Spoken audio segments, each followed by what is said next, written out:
My name is Anthony Dion Perry Jr. I'm a graduating senior at the University of Pennsylvania, majoring in economics and finance. I'm a member of the Mighty Psi chapter of Alpha Phi Alpha Fraternity Incorporated, and I was initiated in spring of 2014.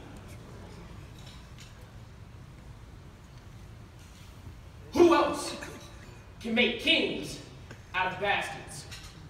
Turn a fatherless Christmas into a floor full of gifts, and a kitchen that smells like the Lord is coming tomorrow, and we must eat well tonight.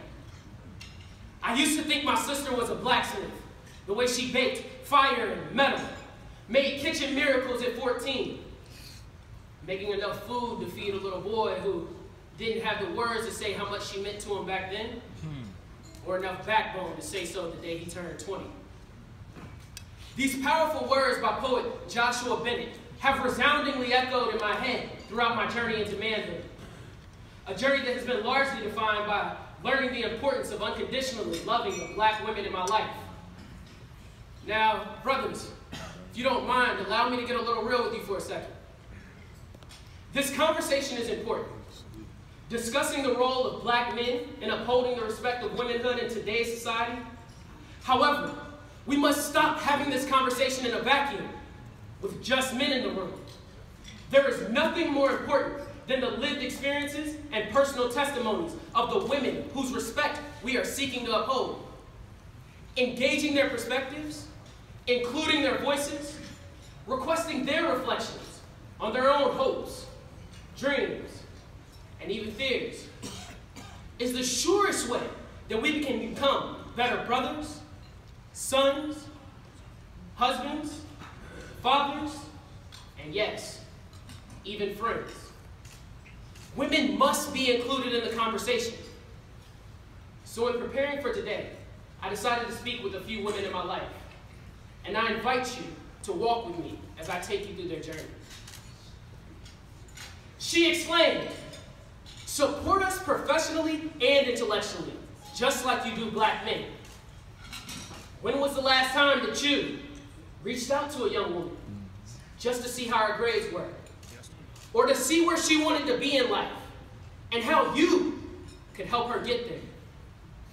When was the last time that you took the time to invest in a young woman without having some sort of ulterior motive? As black men, we have created every mentoring, tutoring program, you name it, for black men. My Brother's Keeper is a federally funded national program started by the former President of the United States, while my Sister's Keeper are simply words we live by, and only when we want to confront her bad boyfriend or men in public. She exclaimed, "Stop objectifying us. It's dangerous.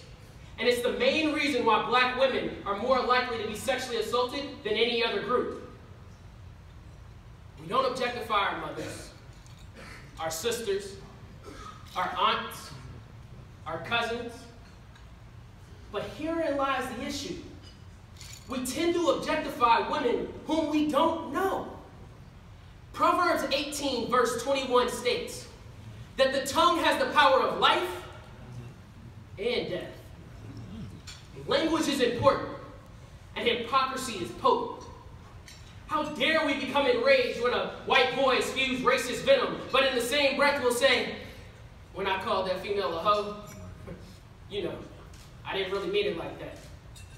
First and foremost, they are not merely females, reduced to a gender binary. Their humanity matters. Labels matter. Titles matter. And I'll say it again. Language is important, and hypocrisy is potent. She exclaimed, "Different things are for different girls." This is perhaps the most profound statement that I encountered. Some women love to cook, and some women want to be CEOs, and some women want to do both. However, our baseline level of respect should not change no matter her desires. However, to paint women as a monolith is not only unproductive, but it is destructive to our communities. She exclaimed, "Know your history.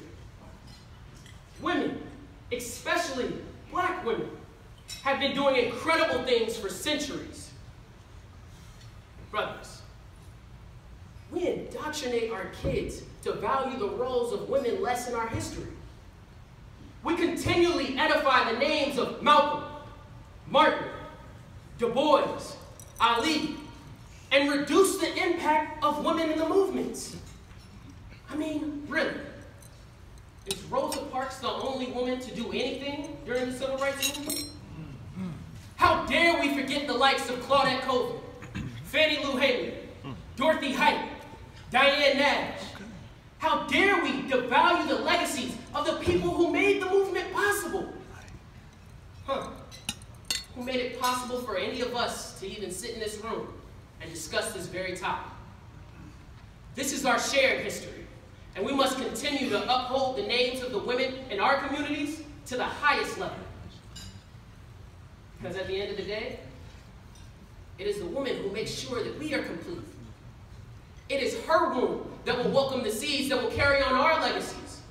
However, her strength and value is not simply tied to her ability to reproduce, but it is inextricably linked to her mental fortitude, physical endurance, and spiritual perseverance. Malcolm once said, "The most unprotected, disrespected, and neglected person in America is the black woman." So my brothers, the question that we must all ask ourselves today: do we give them the minimum respect that they are due? And if the answer is no, my brothers, we have not only failed them, but just as importantly, we have failed ourselves.